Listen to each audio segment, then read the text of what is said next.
Welcome to the Raw Feed. I'm Gary Franchi, and we are coming to you live from the heart of America, streaming to millions worldwide on YouTube, Rumble, and X.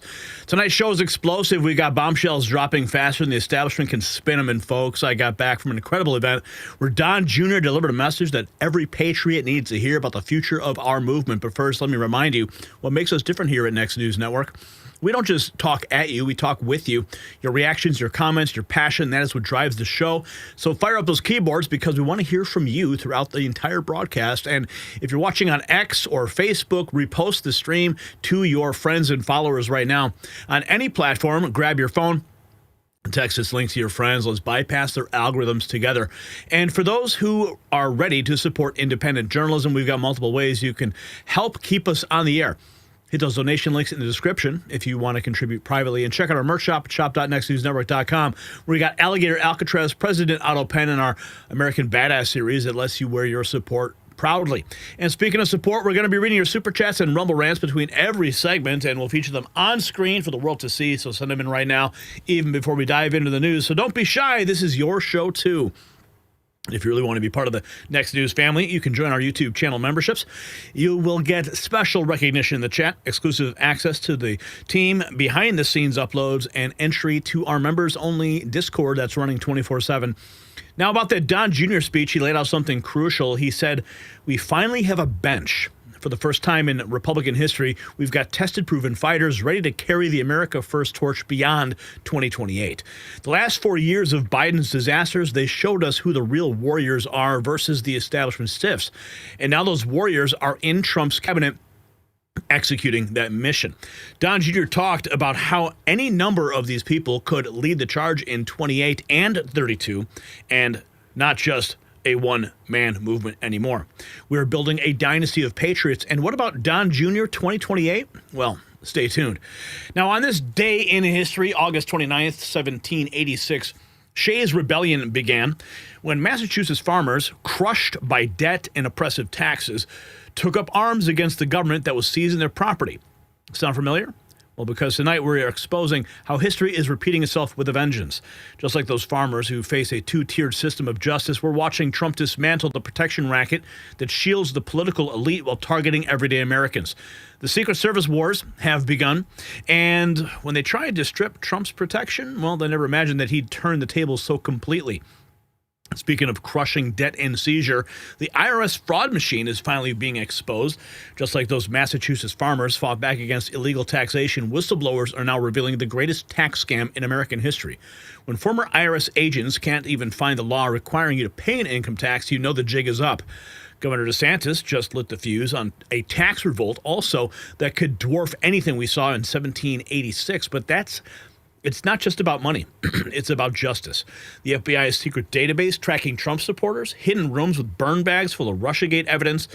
This is the kind of tyranny our founders warned us about. Kash Patel is leading the charge with over 1,200 arrests, including dozens of corrupt FBI personnel. The cleanup has begun, and tonight we're connecting all these dots and showing you the big picture. From the Secret Service showdown to the IRS implosion, from FBI corruption to gang invasion, from DEI collapse to the tax revolt, it's all connected. We're exposing every single bit of it. So stay tuned, stay engaged, and let's tear down this corrupt system together because the Raw Feed starts now. Let's welcome you to the show. Who is in the house tonight? Let's see. Opening up my comments panel, and I am checking in. We got Kev the Tech, Juan Ruiz. What's up? Good to see you. We got Karen Finley. We've got Jeremy Olson. We got Kyoto Raksemi. We've got Shahun Shahorn. The one and only Ron the Don. Who else is here in the house tonight? It is Friday, baby. It is Friday, right? Let's see here. We got them. Stop moving. All right, thank you. Oh, I see. Okay. We got Scooby Dragon and Fred Acevedo in Oregon in the house. Ravenwood is here. Karen Myron is here. We got Shuan Pichette, Dr. Insomnia, Gen X, Mrs. Podhead Kenny, Chin Lin, Michael Jones. Holy cow, out the gate, we are just breaking records. Juan Ruiz dropping $20. Gary's doing the Trump dance tonight, and then he decides to drop 100 on top of that. Holy cow, we the people want the Trump dance, Gary. Well, you know what the rules are. I think we have to hit 200. So you're about $80 shy of that. So if you guys want to help Ron Ruiz, see his vision come to fruition tonight, you just got to drop those super chats. I'm not a stripper. I don't do dances for money, but the Trump dance, something I can certainly do. I love you guys. All right. We got Emily, Keeve, and Scooby Dragon, Michael Jones, Shane Bouvet. What's up, Shane? Who else? We got Karen and Gen X. Dance and sing? Dance and sing. Well, you guys know the rules, so if you want to see that Trump dance in action, then you got to pony up. Those are the rules. Yeah, the Don Jr. event today was really awesome. It was great to see everybody. There's a lot of great things happening in Illinois. Illinois is like one of the worst states in the country. But we've got to be here. We've got to hold down the fort, and we've got to flip this state. And there's a lot of people doing great things, especially our very own Tom McCullough, who is our White House correspondent. And he helped organize an amazing event today, and couldn't be more proud of the guy for what he did. Ron Ruiz, seriously, another 50? This guy must have won the lottery. I mean, he's just like throwing cash. We're at $192 already? How can that even be? Viewer activity? I'm checking. Whoa. Okay, so he dropped at 20. What? So first he dropped at $2, then he dropped 20, then another 20, and then 100, and then 50. For some reason, all of your other super chats are not showing up. So total chat revenue is $192, and I guess you only need to hit 8 more, and Franchi's doing the Trump dance. So wait a second. What? Now dance for us? Did he seriously just drop another 50? Oh my goodness. Okay. All right. Well, I guess these are the rules. I don't make them. I just have to follow them. So, all right, fine. You win. All right, Brian. We're going to the Trump dance. YMCA.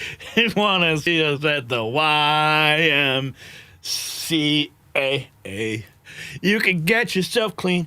You can have a good meal. You can do whatever you feel at the YMCA. YMCA. Okay, are you happy? Was that good enough for you? All right. Oh my goodness, Brian, what have I become? What have I become, Brian? What have I become? All right, you win. You win this round, Juan! No, we thank you for your support, keeping the show going. I hope that opening up the show with a little bit of a Trump dance helps everyone set the tone for their Friday. I hope you've got your cocktails poured, your popcorn popped, and your coffee brewed, because we got a big show ahead of us. So, Brian, let's jump into our first topic and knock this one out.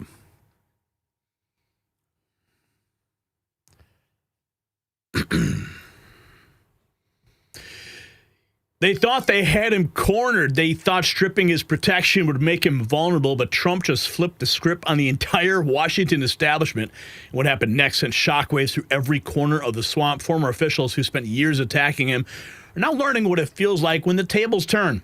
Of course, the media is in full meltdown as usual, deep state panicking, and the American people are finally seeing justice served. Now, this is not about revenge. It's about exposing the two-tiered system that's protected the political class for decades. The Secret Service protection wars have begun, and nobody saw this coming. So stay with us.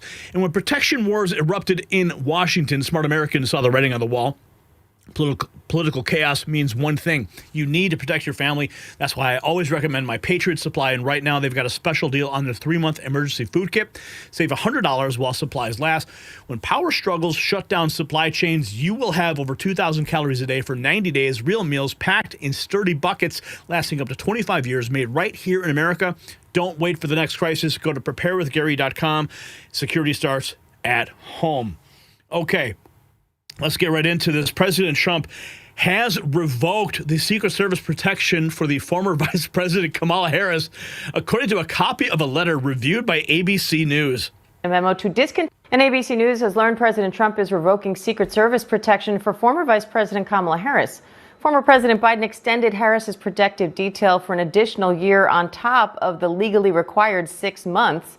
Now, a senior official says President Trump told DHS in a memo to discontinue security-related procedures for Harris beyond those required by law, effective September 1st. In March, the president also canceled former Secretary of Homeland Security Alejandro Mayorkas' detail, along with the details of the Biden children, John Bolton, and former Secretary of State Mike Pompeo. And ABC News has learned President Trump is revoking Secret Service. Payback is a bitch. Remember this? Back in January 22nd this year, former National Security Director John Bolton responds to Trump revoking his security clearance and Secret Service detail, talking with Turd Tapper on CNN. For U.S. government. Mr. Ambassador, what's your reaction to Trump revoking your security detail, ending your Secret Service detail? Well, I've had better days, that's for sure. This is, I think, typical. Yeah, if he only knew his worst days were ahead of him, right? Remember, this is in January, and just, about a week ago, the FBI raided his home? Of Trump the man. This is the kind of character or lack thereof who's now president. You know, when President Biden, recognizing the threat against me and several other current and former U.S. government officials, authorized the Secret Service to restore protection, which I had when I was National Security Advisor, I'm sure he probably wasn't the happiest man in the world because of the criticisms that I've made of him on his foreign policy. But he did it because it's simply not permissible to allow a rogue state like the terrorists in Iran to threaten Americans, whether they're in government or not, simply for expressing opinions or, in the case of the government employees, doing their job. Trump has decided to reverse it. It's obviously within his power to do it. But I think this is a matter that people should take seriously and let them contemplate who made the right decision here, President Biden or President Trump. Well, let me ask you what ultimately you think it means, because your life is at risk. There has actually been an arrest made of an Iranian national who was part of a plot against you. Is he ultimately saying, I hope you die? I mean, how do you interpret this? Well, I think it's certainly a downer for expressing your opposition to Donald Trump, as I say. Now, well, hey, maybe you need to shave that mustache and go in hiding. Okay, here's a clip. President Trump responding. This is January 24th, just a couple days after President Trump removed Bolton's security detail and his clearance. The reporter says, would you feel responsible if something happened to John Bolton or Fauci with their security detail removed? For somebody else who, yeah. Mr. President, the security detail for Anthony Fauci was terminated last night, and I'm wondering if you have any comment on that. About what? The security detail for Anthony Fauci was terminated last night, sir. Do you have a comment? No, I think, when you work for government, at some point your security detail comes off. And, you can't have them forever. So I think it's very standard. If it would be for somebody else, you wouldn't be asking the question. The question is very fair. But, you work for government. We took some off other people, too. But you can't have a security detail for the rest of your life because you work for government. Ask for it to be taken off, sir? Yeah, we'll see what happens. Would you feel partially responsible if something were to happen to, say, Dr. Fauci or John Bolton? No. They all made a lot of money. They can hire their own security, too. All the people you're talking about, they can go out. I can give them some good numbers of very good security people. They can hire their own security. They all made a lot of money. Fauci made a lot of money. They all did. So if they, felt that strongly, I think that certainly I would not take responsibility. Yeah. Yeah, they can go and hire their own security. Okay, let's see. We've got more here. Remember this? When Trump, excuse me, effective immediately, Trump, former President Biden's adult children, Hunter and Ashley, will no longer receive U.S. Secret Service protection. That was March 18th. We were actually at the White House when that news broke. Let's go back to that. This is Gary Franchi reporting from the White House with the Next News Network. Folks, it's March 18th, 2025, and I'm just outside the briefing room where fake news gets churned out daily, but not us. Next News is still standing, cutting through the lies. And today's rundown, well, it is a gut punch. Let's start with this. Trump just yanked Secret Service protection from Hunter and Ashley Biden, effective yesterday. Hunter had 18 agents tailing him on some South African vacation. Ashley had 13. Trump posted it on Truth Social, calling it ridiculous taxpayer waste. And he's right. Why are we babysitting Joe's grown kids? Hunter's 55, Ashley's 45. No threats, no reason, just privilege. Trump's done it before. Axed details for Bolton, Pompeo, Fauci, and now the Bidens are on their own. And X is lit up. Some cheer, some cry foul me. Well, I say good riddance to the gravy train. The next bombshell, 80,000 JFK files dropped today, unredacted. Deputy Press Secretary Harrison Field says we will be shocked.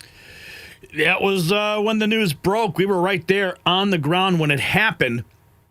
Okay, this is 12 hours ago. CNN, or no, I'm sorry, this is MSNBC. I guess what's really the difference? Kamala Harris loses her Secret Service protection, and MSNBC tries to tie it into Bolton and retribution, when in reality, she has it longer than any VP in history. Listen. You know, this is weird. No, because the Secret Service works for weeks on these things. The security apparatus is planned for a very long time, so they weren't prepared for it. You know, but it's also a piece of how Donald Trump works, right? Because it is retributive, right? It's not just, we want to save money on the Secret Service or, this is weird. They do it because, some of the Harris folks said because of distractions from all of the things that are swirling around. And two, just because he doesn't like Vice President Kamala Harris. At the end of the day, that is what I heard over and over and over again. And it speaks to how Donald Trump operates. He used the government to deal with his own personal animosity with people. And then, of course, we saw the FBI raiding John Bolton's house. We have no idea whether one thing leads to another thing, but... And that's, of course, much more serious. Because that is the use of the judicial system, perhaps, against someone who has been critical of him. I mean, when you talk about the thing with Kamala Harris, not unprecedented. The thing with John Bolton, that's pretty unprecedented. Okay, let's turn to... No, because...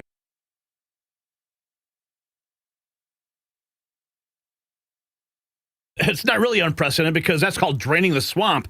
Let's keep going here. We got some more to dig into. Okay, now, apparently, Sully, just 11 hours ago, writes, Fruit Loops are melting down over the revocation of Kamala Harris's Secret Service. Here's the thing. Vice presidents received 6 months of protection after their term.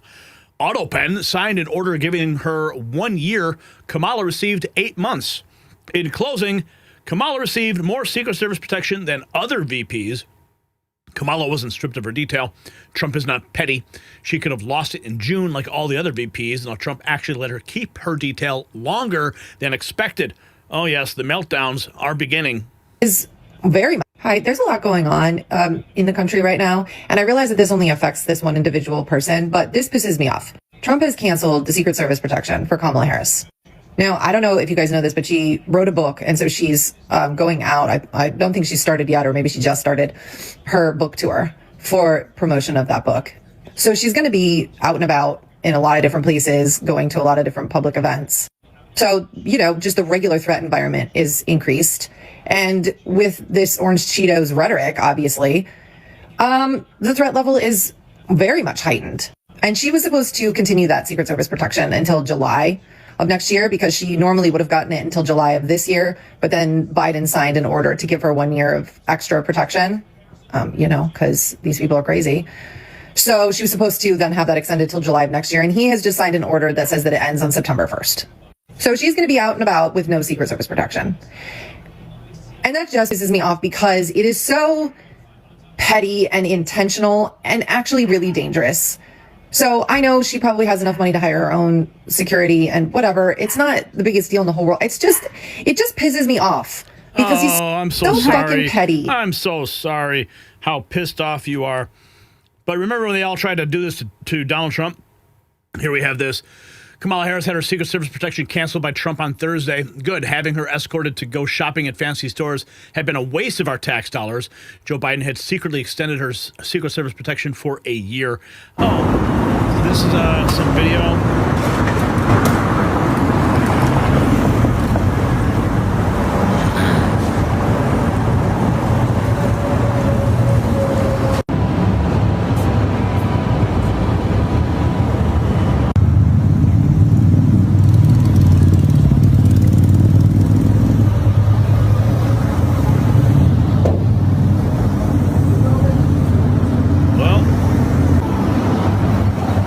Like she's going to have to go shopping without that protection now.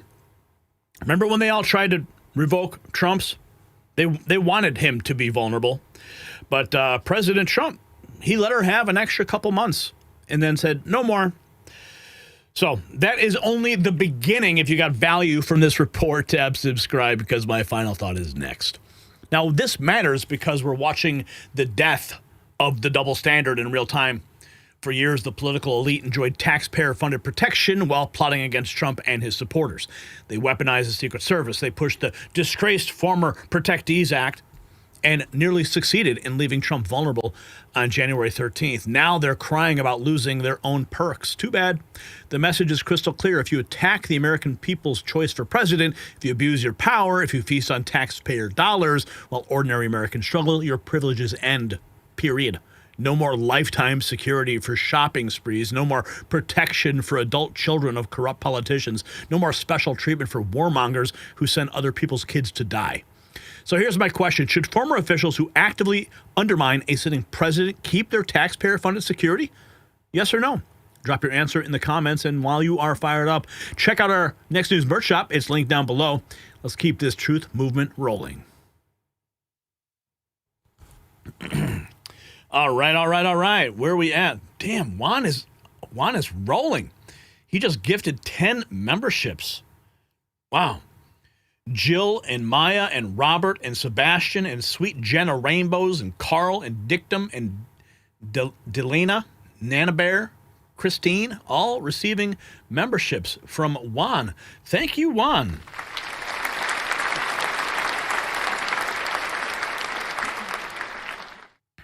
All right, now we have to get into our next topic. We are going to be sharing with you what is going on with the IRS.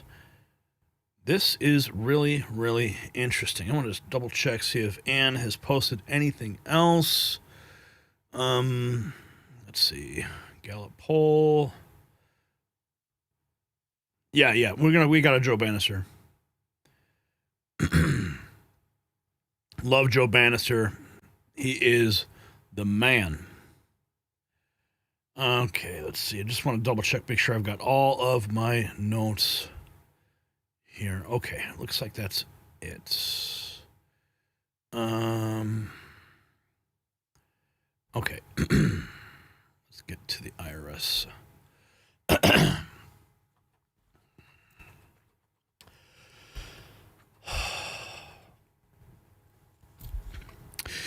The greatest heist in American history isn't what you think. It's been happening in plain sight for over a century. Now whistleblowers are coming forward with proof that could bring down the entire system. What they discovered will shock every taxpayer in America. Former government insiders are risking everything to expose the truth. Documents are being rushed to Congress. Governors are calling for revolutionary changes. The establishment is doing everything in their power to keep this quiet, but the dam just broke. The evidence is overwhelming, the fraud is undeniable, and millions of Americans are about to discover that they have been robbed blind by their own government. This changes everything, so keep on watching. Now, when the IRS comes knocking on and your world turns upside down, you'll wish you had backup plans. That's why I trust My Patriots Supply. Right now, they're offering $100 off their 3-month emergency food kit. When government overreach hits your doorstep, whether it's asset seizure, bank freezes, or worse, you need food security. And this kit delivers over 2,000 calories daily for 90 days, real meals in sturdy buckets lasting 25 years, made in America, no MSG, no junk, fast, free shipping, plus a disaster replacement guarantee. Don't let them catch you unprepared. Go to preparewithgary.com. Secure your family's future today. Now, we've got lots to unpack in this report. I got a message from Joe Bannister today and Vandersteel as well. So they put this on my radar. I've been tracking this in the background for some time now. But we're going to get into all the stuff, especially what's going on in Florida. But this is huge. Now, I want to go in. This is from Ann Vandersteel just 4 days ago. The receipts are in the mail. Follow up to the IRS story on the massive fraud against we the people.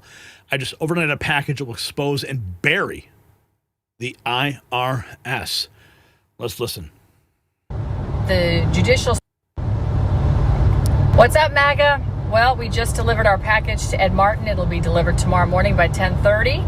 This is on the IRS corruption, judicial corruption, DOJ corruption. In the case of Ebenezer Howe, a gentleman who had false tax returns filed by the IRS.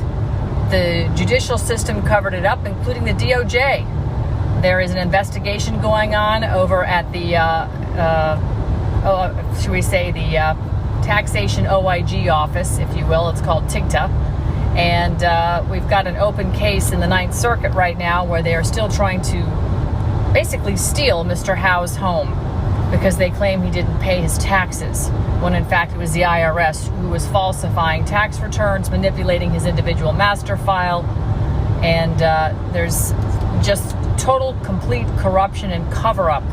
But it's all documented. We have every single receipt, and I just put the physical receipts in an overnight to Ed Martin, the great and wonderful Ed Martin. You guys have a good day.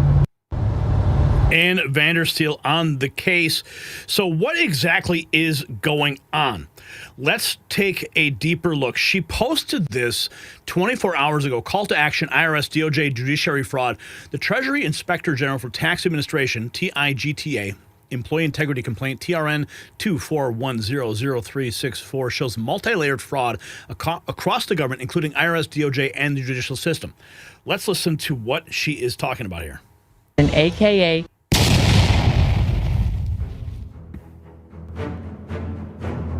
America, I need your help. We caught the IRS, DOJ, and elements of a corrupt judiciary engaging in fraud on the American people in the U.S. versus Howe. And now the public gets to help finish them off. A formal complaint was lodged October 3rd, 2024, with Treasury Inspector General for Tax Administration, AKA TIGTA, under its employee integrity remit. It details how specific IRS personnel allegedly manipulated computer records and how an IRS attorney concealed that misconduct during district court litigation involving a case claiming that Mr. Ebenezer Howe owed back taxes. In short, this case is documenting multi-layered fraud across the government, including the IRS, DOJ, and judicial system. The complaint shows that the sequence of acts, the digital artifacts left in IRS data, and where DOJ relied on those outputs in U.S. v. Howe, now on appeal in the Ninth Circuit. Here are the names: Revenue Officer Bradley Marler and IRS Attorney Kimberly L. Clark. The watchdog, TIGTA, has the case, TRN-2410-0364, and we need one simple thing: the status and the estimated completion date of TIGTA's employee integrity investigation. Why does this matter, and why does it matter to you? Well, a firm completion date and ultimately TIGTA's findings are critical to the Ninth Circuit appeal. With that date, we can move to pause briefing so the court doesn't rely on disputed records. With the results in hand, we can seek relief that could stop the forfeiture of Mr. Howe's home. If TIGTA hasn't moved, perhaps a public inquiry can jumpstart action. If TIGTA says closed, no findings, your outreach can force a re-examination. Here's where you come in. I'm bringing you all a very important and significant call to action. Would you politely contact Acting IG Heather Hill and ask for the status and estimated completion date for TRN-2410-0364 involving IRS Attorney Kimberly Clark and Revenue Officer Bradley Marler. Ms. Hill's email and phone number are below. Be firm, be respectful. Let's get the date, make the courts wait for the truth, and stop government from using tainted data to take anyone's home.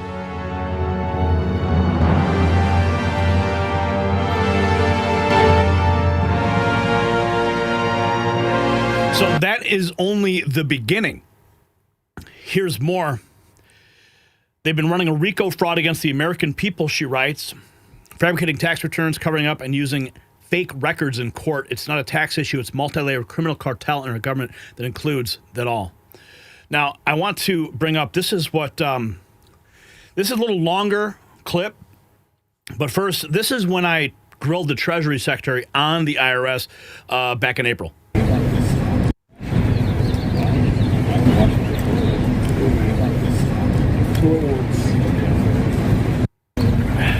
Fascism showed Congressman. Can you answer? Secretary of Senate, please. Thank you, Mr. He's going to do 2 questions. Secretary of Senate, the late Aaron Russo's America Freedom to Fascism showed Congressman Ron Paul admitting no law requires a Form 1040, yet the IRS targeted folks like Special Agent Joseph Bannister and IRS Agent Sherry Peel Jackson with criminal persecution. With whistleblowers Shapley and Ziegler in Treasury leadership, will your team probe IRS fraud, unlawful wage seizures, political targeting of IRS enforcement, and or IRS enforcement of Americans never been made liable? No, I want to answer this. This is important. And look, Gary and Joe are patriots. They are heroes. And I brought them into Treasury because I found out that they were being, after they came forward in the Hunter Biden whistleblowing scandal, they were being harassed at the IRS. So I brought them into Treasury. They're going to spend a year making sure that that no one's rights are violated, whether you're Republican, Democrat, or Independent. Then they're going to give me a fulsome report, and they're going to go back and assume leadership positions at the IRS. Howard Lutnick said on CNBC that you are in charge of China and he is in charge of the rest of the world on trade negotiations. Is that accurate? So I was there at the White House, able to ask the question about the enforcement of the income tax. Now, this is a really important clip you need to hear. Real IDs, and then file for over and get payments for child tax credits fraudulently, never get prosecuted. Explain how this can happen. You and your guest, Laura, were talking a lot about the deep state earlier in your show, and I would propose that the IRS is the original deep state operation. One of those things that we identified they want to spend billions of dollars on is to hire 87,000 more IRS agents. Imagine an army of IRS agents coming after the bank accounts of hardworking families. Joseph R. Bannister, a former IRS Criminal Investigation Division special agent, has blown the whistle on an IRS fraudulently collecting federal income tax from Americans through a scheme he calls the 1040A scam. After resigning in 1999, Bannister spent over 25 years exposing what he alleges is systemic IRS fraud, including the manipulation of internal computer systems to assess taxes, penalties, and interest against individuals who have not voluntarily filed tax returns. Bannister argues that IRS notices referencing Form 1040A in cases where no such form was filed serve as evidence of this fraud, as the agency falsely inputs data to create tax liabilities. Bannister asserts that most Americans are not legally required to file federal income tax returns or pay income tax, citing the absence of a law imposing liability on the average American since 1916. He points to the IRS's own publications, which state that only those liable for a tax must file a return, and notes that federal law primarily imposes income tax liability on non-resident aliens and foreign corporations. The 1916 Supreme Court decision in Brushaber versus Union Pacific Railroad Company limited the scope of the 16th Amendment. ensuring that subsequent tax laws excluded average Americans from liability, a structure Bannister claims was intentional to maintain constitutional compliance. The 1040A scam involves the IRS allegedly inputting fraudulent codes into its computer systems, specifically referencing Form 1040A, to create the appearance that individuals requested the IRS to calculate their tax liability. Bannister provides evidence from his own case where IRS notices and individual master file transcripts referenced a Form 1040A he never filed. He explains that the IRS uses the unique feature of Form 1040A, which allows filers to request tax calculations by the IRS to justify fraudulent assessments. This pattern, he claims, has been repeated against millions of Americans, even after Form 1040A was discontinued in 2018, with notices morphing to reference a non-existent Form 1040A. Bannister calls for further investigation into the IRS's archaic computer systems, which he believes are maintained to perpetuate this fraud. He suggests that the IRS's reliance on outdated technology and reluctance to provide IMF transcripts via FOIA requests conceal the scam's mechanics. Bannister urges Elon Musk, President Trump, and the Doge fraud hunters to probe the IRS's internal programming for evidence of fraudulent data manipulation. Comparing the Now, that's just 4 minutes into that clip. I'm going to go ahead and repost this right now because it's 8 minutes long. It'll be on the top of my X feed, so you need to watch the whole thing in full. It is explosive. We're going to get to what's going on in Florida in a moment here. Now, let's check this out. How many people in government now? Ben Franklin here. Now, I want to make sure I have to do a little disclaimer here because this is an AI generated video. So anyway, watch. I was playing with my kite in a lightning storm and ended up in the present-day crime-ridden capital. Let's check on the state of this filthy shithole. So how many people in government now? At least 3 million if you don't count the military, and we're pretty much always hiring. Dude, what the fuck? But you have spending under control? No, once we're elected, we don't give a shit about that. We're 36 trillion in debt and rising. Bro, I didn't even know numbers even went that high. How can you spend that much on the gold standard? We got rid of that silly idea over 50 years ago. Science has proven that money isn't real and anyone can just print it. What's up with England now? How's the king? Well, they have a new king now named Mohammed. Oh, man, sucks to suck. What are you guys paying taxes nowadays? Shit, man, between income, property, and sales tax, it's like 30 to 40%. Yeah, you lost me at income tax. Why haven't you guys used the Second Amendment to start a new government? Oh, man. You got to love AI-generated videos here. Here's Joe Bannister. He was a certified public accountant who went to work for the IRS as a special agent of the Criminal Investigation Division. I know him personally, consider him a friend. He risked everything to expose what is going on at the IRS, and he is still doing it. Let's do a throwback to this moment. Creation of fiat money. Concerned about it. So what I did was I gave a copy to my immediate supervisor, and inside the report, I basically centered on 3 allegations. Due to the constitutional limitations, most Americans are not required to file returns and pay income tax. That was the first allegation or claim. The second one was that the 16th Amendment to the U.S. Constitution was never legally ratified. And the third allegation was that the U.S. government finances its operations from the unconstitutional creation of fiat money, not with revenue from income taxes. So how do you think that got accepted by my supervisor? Well, with the report, I sent along a transmittal letter, and the basic message there was, look, I've devoted everything I could to doing a sincere job in investigating these claims.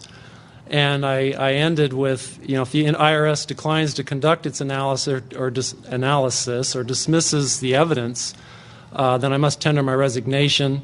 My oath to support and defend the Constitution of the United States was made to God, and I cannot serve 2 masters.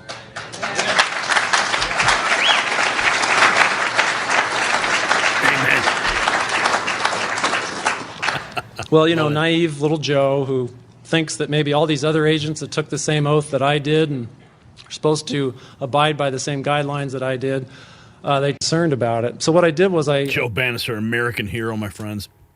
Okay, we're going to check in. Here's more. This was actually published 6 days ago, but it is an older interview with Joe Bannister when he was on Special Report with Maria Bartiromo. And they are... Why do you think you've been able to get away with not paying or filing your income taxes for so long? Well, first of all, I've not gotten away with anything. I'm not hiding from anyone. I'm simply asking the IRS to show me the laws that apparently require me to do these things, and they are suspiciously reticent to answer questions from me. And of course, there are millions of other people, many other organizations who have attempted to get answers. They act very suspiciously when asked to simply sit down at the table with the American people and discuss what their obligations are. Rather than pulling up a chair, they pull out a club. Now, this is actually a clip from America, Freedom to Fascism. Let's keep going here. Let's check in with what's going on in Florida. MJ Truth Ultra. That's it. I'm moving to Florida. Governor Ron DeSantis calls for the abolishment of property taxes. This is huge. The homestead. I want property tax relief more than anything, and so that's what we're going to deliver. I mean, if you own your home and that's like your primary residence and you have a homestead and everything like that, I don't see how government has the right to keep asking you to pony up infinitum to just pay rent to them to just live on the property that you supposedly own. If it's private property, that means you own it free and clear of the government. And I think for too long, we've just allowed, some of these local governments, and maybe not as much here, I don't know, but in other parts of the state, massive expansion of local government budgets because property values rise and they just get all this money flowing in. And that's kind of turned into a gravy train. But if you have a home and all of a sudden they're saying it's worth so much more, even with homestead, you still pay more. And that's tough for a lot of people. And so wouldn't it be great? Free state of Florida means no income tax and you own your own home without them being able to hit you up for property tax. There's just not enough tea to throw in the harbor. My goodness. Okay, so this is Ann's longer cut about the RICO fraud against the American people she's reporting about. Now, this was just a couple of days ago. She posted this, and I'm just gonna roll it. I'm not gonna play the whole thing. It's like an hour long, but I'll repost it if you want to check it out. System circled the wagons to protect itself. Multi-layered. We got him. We finally got him. We caught the IRS red-handed. For years, they've been telling you, the American people, to pay up or else, waving around those so-called official transcripts and certificates as if they were gospel. Well, guess what? They're frauds, fabricated, phantom tax returns the IRS claims that you filed but can't produce because they never existed. Here's the crime. An IRS agent falsified the records. A supervisor covered it up. The DOJ marched into court and used those fake records against Americans, and then admitted under oath they have no signed returns to back it up. That's not sloppy paperwork. That's RICO fraud, a criminal enterprise operating under color of law. And it doesn't stop there. Judges looked the other way. Clerks issued phantom orders. And the whole rotten system circled the wagons to protect itself. Multi-layered fraud. IRS, DOJ, and the judicial system. This is enough. Enough to prove the IRS is not a tax collector. It's a criminal cartel preying on its own people. And when an agency survives only by fabricated evidence, it's not just corrupt, it's illegitimate. It's time to shut down this rogue agency once and for all. We're not going to reform it. We're not going to slap it on the wrist. We're going to abolish it. We've got the evidence, we've got the admissions, and now the American people have the truth. The IRS has been running a RICO fraud, and the whole house of cards is coming down. Chew on this, America. Okay, I thought that was the longer clip, but it's not. But you can check her out. She's got a long, 60-minute video on this whole thing. But that's exactly why I needed to go and ask the Treasury Secretary directly about this fraud. Now, he didn't answer the question the way I would have hoped, but we were there on the ground making sure that the voices of those who have been affected, like Joe and Sherry Peel Jackson, get heard. If you got value from this report, tap subscribe. My final thought is next. Now, this is about survival, yours and your families. When Joe Bannister, a fraud expert inside the IRS, couldn't find the law requiring income tax after being offered $50,000 to prove it, he exposed the biggest con in history. Now we have governors calling for abolishing property taxes, whistleblowers delivering evidence to Congress, in court cases proving the IRS falsified records 56 times to steal one man's home. The system is built on lies, enforced by fear, and protected by corruption spanning the IRS, DOJ, and judiciary. They've stolen trillions from hardworking Americans through a tax code that even their own agents can't justify. This is not a conspiracy theory. It's documented fact from government insiders. So here's my question. If the IRS can't show you the law requiring income tax, should you still have to pay? Yes or no? Hit those comments. Let's continue the conversation. And while you're at it, grab some Next News gear from our shop below and show the world that you are awake to their schemes.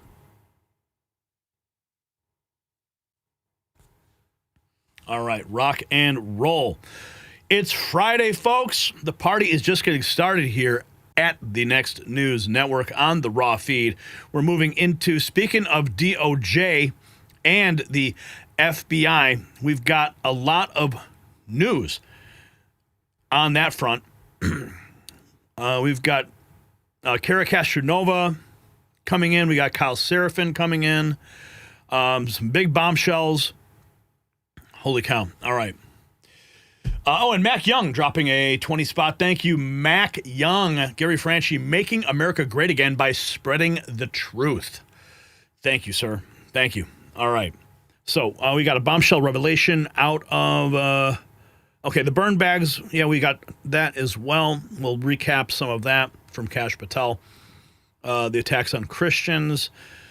Okay, so this is 24 hours ago. Holy cow. This is... Kash Patel 24 hours ago. Okay, good. We got some good stuff coming up, so buckle up. All right, did you get your popcorn popped yet? Your coffee brewing? You pour yourself a drink? All right. Brian, let's start. They're watching you. They're tracking you, and now we have the proof.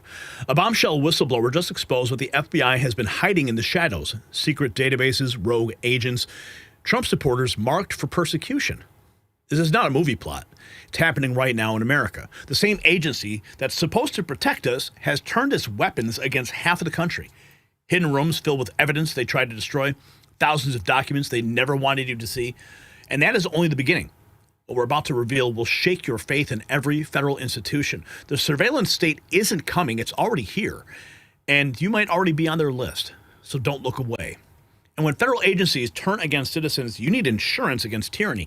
That's where My Patriots Supply comes in. Their 3-month emergency food kit, now $100 off, gives you independence when the system fails. Think about it. If they're building secret databases today, what's tomorrow? Bank freezes, power grids down, supply chain chaos. This kit provides over 2,000 calories daily for 90 days, real American-made meals in bulletproof buckets, shelf-stable for 25 years, no MSG, no nonsense. When they come knocking, you'll have one less vulnerability. Fast, free shipping, and disaster replacement guarantee. Secure your freedom at preparewithgary.com. Don't wait until it is too late. Now, just 24 hours ago, FBI Director Kash Patel posting this. All federal partners are now at over 1,200 arrests under President Trump's initiative to clean up D.C. The latest from FBI, August 27th and 28th, 35 arrests involving FBI personnel. 3 gun recoveries, 12 drug seizures, 73 individuals arrested by federal partners total. We are not letting up. Kash Patel is on a tear. Now we have this from Lindell TV. Kara Castronova, DOJ moves to dismiss the $100 million Proud Boys lawsuit. Dirty DOJ expose. DOJ attorney Sigmund Fuchs just filed paperwork to kill the case brought by Enrique Tarrio and the quote, seditious 5 men who say they were politically persecuted by Biden's DOJ. Let's check in with Kara Castronova outside the White House right now. record meetings. More controversy is erupting inside the Department of Justice. A senior federal trial attorney by the name of Sigmund F. Fuchs has filed paperwork to dismiss a $100 million lawsuit brought by the Proud Boys, who were politically persecuted by President Biden's DOJ after the events of January 6th. The lawsuit, filed in June by Proud Boys leader Enrique Tarrio and the so-called Seditious Five, accuses the Biden administration's Justice Department of waging a, quote, egregious and systematic abuse of the legal system, end quote, to silence Trump supporters. The Proud Boys attorneys say they were targeted with inflated charges, deprived of due process, and handed decades-long sentences before President Trump ultimately pardoned or commuted them earlier this year. But the Department of Justice filing this week signals a sharp turn. Despite Trump's pardons, Pam Bondi's attorneys appear to be siding with Biden's DOJ in asking a federal judge to throw out the suit. The department argues that the Proud Boys have no proof that investigators fabricated testimony or planted evidence.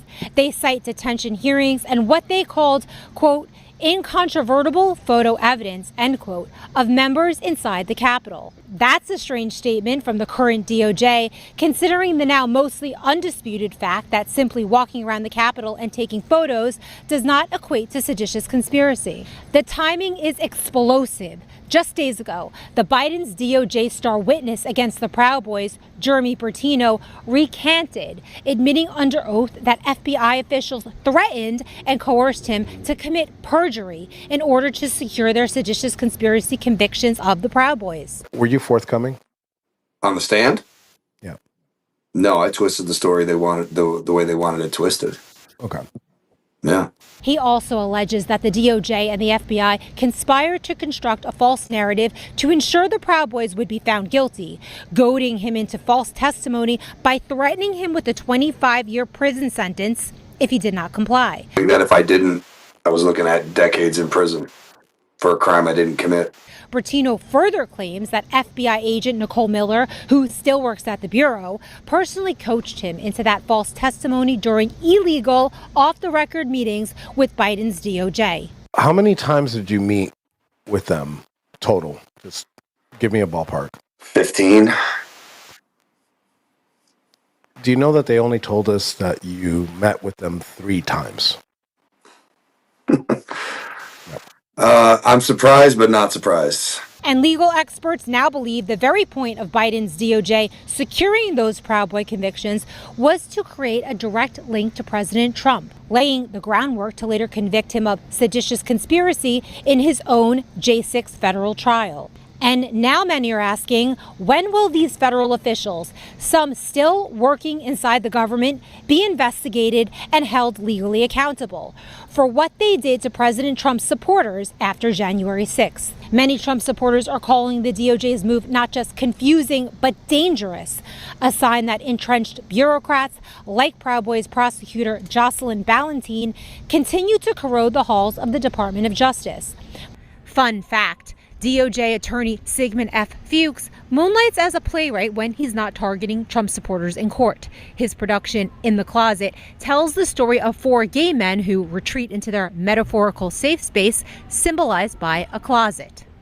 As for Nicole Miller, well, she's still working at the FBI. And for someone who allegedly worked in secret, coercing federal witnesses, well, it's fitting that it's impossible to find a photo of her on the internet. President Trump delivered pardons, but bureaucrats loyal to the old Biden regime are still at work to undermine him. Some say this proves another deep cleanup is needed inside the DOJ. A federal judge will now decide if the $100 million lawsuit moves forward or if the Justice Department succeeds in shutting it down. The fight for justice for January 6th is far from over. And some are even asking, were the real conspirators not the Proud Boys at all, but the legal team and the government officials who worked together to allegedly frame them? Reporting from the White House for Lindell TV, I'm Kara Castronova. Awesome report there from Kara Castronova. Now here we have a FBI whistleblower exposing secret database of FBI agents operating outside of government oversight, tracking Trump supporters for future investigations and prosecution. Here is Kyle Seraphin. FBI's record-keeping system And what I have is somebody that has come to me and shared with me that there's a guy named Brian Hefner, and Brian Hefner was previously working out in West Virginia, and he worked on the program that allows the 1-800 tip line to the FBI. And he came up with this genius idea, or maybe he implemented the genius idea, it's hard to say, that they were going to hide all of these 26 sources. They were going to deactivate them and take them out of the FBI's record-keeping system, which is called Delta, and they were going to make them report in through the 1-800 number and then route them back out to their handling agents. So they were officially deactivated, but they were still available for tasking. And what you find out then afterwards is that, you know, the next Democrat administration could easily reactivate them. And that guy was then moved, like so many other people we keep finding out, directly into the orbit of Kash Patel. He is the assistant section chief of the protective detail. There are 3 protective details. One runs Pam Bondi's detail. The other one's Kash Patel's, and the last one runs Dan Bongino's. So the people that is in charge of all of their security is apparently the guy who came up with this great idea, and they thought nobody would notice.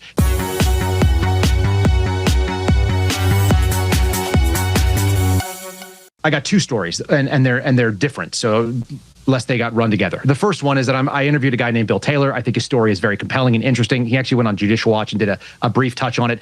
Quick and dirty on it. He worked at headquarters for a number of years. He was a whistleblower about the FBI basically passing up arrest warrants when they had the ability to arrest Iranians who were in violation of federal law and were in the United States, and they got away because John Kerry and the Obama administration intervened, and so he got, you know, sort of a first slap on the wrist on it. And then he's just a man that knows what's right and knows what's, what's not right. And so even though there was a guy who was a J6er that wanted to kill him and said so and started a conspiracy to kill 35 FBI employees, he heard his boss lie under oath, and he exposed that because perjury is not acceptable even if you think somebody is evil. So that's the part one. And the second part of it is probably the reason why they're really upset with me right now. If you heard Kash Patel say it on Fox a little while ago, he said he was going to give us transparency on all the sources that were at January 6th. According to the Durham report, there were 26 people that were in the FBI's they weren't employed by, but they were being paid by, and they were being tasked with attendance there. And they had infiltrated all the Patriot groups, so your Proud Boys, your Oath Keepers, and so on and so forth. And so we were supposed to hear the truth about them, and we've heard nothing. And what I have is somebody that has come to me and shared with me that there's a guy named Brian Hefner, and Brian Hefner was previously working out in West Virginia, and he worked on the program that allows the 1-800 tip line to the FBI. And he came up with this genius idea, or maybe he implemented the genius idea, it's hard to say, that they were going to hide all of these 26 sources. They were going to deactivate them and take them out of the FBI's record-keeping system, which is called Delta, and they were going to make them report in through the 1-800 number and then route them back out to their handling agents. So they were officially deactivated, but they were still available for tasking. And what you'd find out then afterwards is that, you know, the next Democrat administration could easily reactivate them. And that guy was then moved, like so many other people we keep finding out, directly into the orbit of Kash Patel. He is the assistant section chief of the protective detail. There are 3 protective details. One runs Pam Bondi's detail. The other one's Kash Patel's, and the last one runs Dan Bongino's. So the people that is in charge of all of their security is apparently the guy who came up with this great idea, and they thought nobody would notice because they've been sending all their people that were doing the stuff that they wanted under the Chris Wray administration, and they sent them scurrying from November to February. And instead of looking at those promotions and being like, hey, all these people that got promoted are suspect because we know that they were like rats, you know, scurrying off a ship, Patel and Bongino didn't even know to ask that question. He didn't even consider whether or not we should start looking at all these promotions, apparently, because they promoted a bunch of people. So you just found a shadow government nest database system that would try to hide stuff from Congress.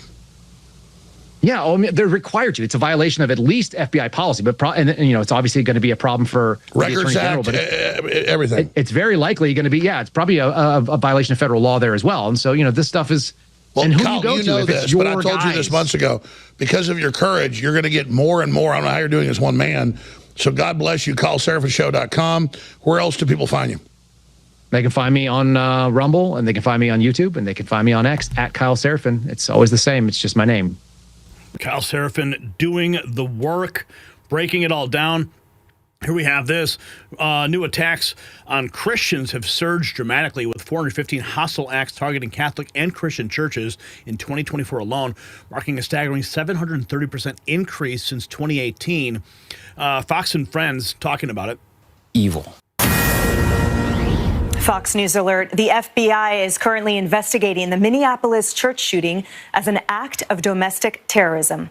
which reflects a growing problem in the United States with the number of hostile attacks against Christians skyrocketing.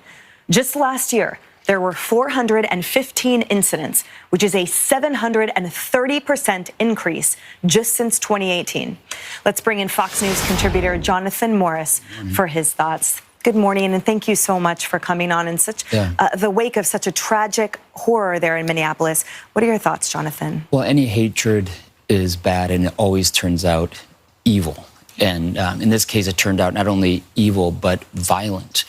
And I hated to hear the words anti-Catholic hate crime, because I don't want to hear anti-anything. And any type of violent crime is despicable. But I was also relieved that our federal government agencies are willing to say that all hatred, including hatred against Christianity, in this case, Catholic Christianity, needs to be called out by its name. Right? Just like it's very helpful for us to hear that, to call anti-Semitism what it is. If you had somebody go into a temple and start shooting during a service, we would say, let's investigate that as a hate crime. Now, there might be other motives as well, but let's also be willing to call it by its name, because when we call it by its name, we also say that that is unacceptable socially. And that's why that's the purpose of a hate crime, is to give harsher penalties for something that is able to be transmitted socially, culturally, in a way that's going to be detrimental to our society. Fox News alert. The FBI is currently investigating the Minneapolis. Unbelievable work there. Let's check in with Kash Patel. This was published 24 hours ago, but it bears repeating with respect to what he is uncovering inside the FBI. Think about this first. Sean, I was blown away, but sadly, it's come to be expected in this town when corrupt bureaucrats weaponize and destroy law enforcement like predecessors of mine did at the FBI. And thankfully, Donald Trump's mandate and election victory was for transparency and accountability. Sean, just think about this for a second. Not only did we expose the Russiagate hoax with the greats like Devin and Trey and Johnny Ratcliffe when we were back there in the House Intel Committee excavating and exposing the FISA abuses, the corruption of political parties, and the lies to a federal court just to illegally surveil a presidential candidate. I come in then years later, nearly a decade as a director of the FBI, thinking we uncovered most of it.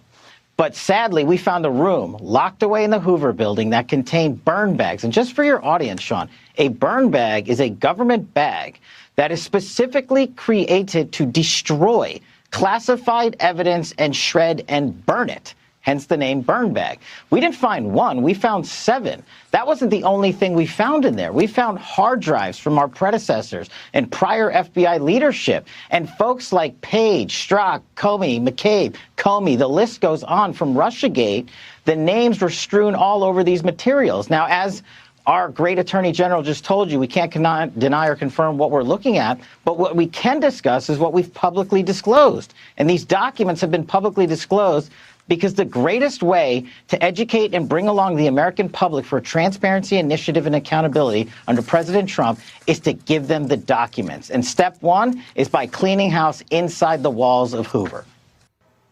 Cleaning house all across the board happening right now.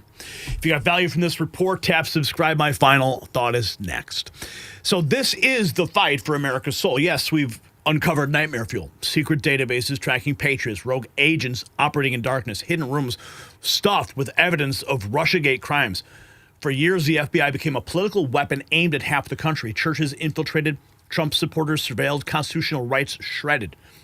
But here is the hope. Kash Patel, now he is the FBI director, and he is delivering. Over 1,200 arrests, including 35 corrupt FBI personnel. He's literally finding their hidden evidence rooms and exposing their crimes. This is not just reform, it's a reckoning. The same fearless patriot who exposed the Russia hoax is now cleaning house from inside. The swamp that they thought buried their secrets forever, they were wrong. With leaders like Patel, we can restore the FBI to its true mission, protecting Americans, not persecuting them. So here is the question. Do you believe Kash Patel can reform the FBI, or is it too corrupt to save? Drop a yes or no in the comments below. And support the Truth Movement. You can check out our merch shop. It is linked down below.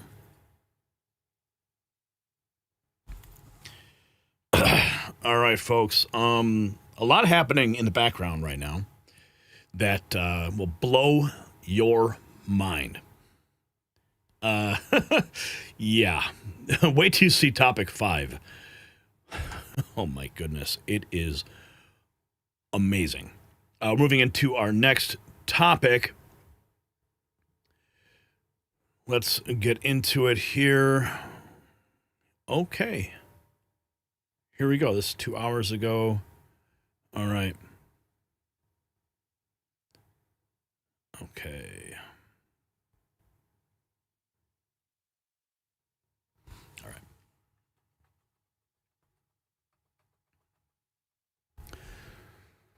Our borders are broken. Our cities are burning. What's happening in American streets right now will make your blood boil. Gang members who should have been deported years ago are terrorizing community. Politicians are protecting criminals instead of citizens. MS-13 is recruiting in our schools while Democrats call them good for the community. The border crisis and crime wave are not separate problems. They are the same problem, and now finally someone is doing something about it. Tom Homan's warning echoing across sanctuary cities. Stephen Miller is exposing the hypocrisy. Trump's team is launching the largest deportation operation in history. The gangs thought they owned our streets. They thought wrong, and the hammer is about to drop. Washington, D.C. is getting cleaned up. And wait till you find out what's going to happen in Chicago very, very soon. And when gangs control your streets and borders collapse, you do need a backup plan. My Patriot Supply's 3-month emergency food kit, now $100 off, becomes your lifeline when law and order breaks down. So picture the supply chains disrupted by border chaos, stores looted by gang violence, police overwhelmed. Well, you will have 2,000 calories daily for 90 days while others panic. Real meals in indestructible buckets, 25-year shelf life, made in America, no MSG, just security.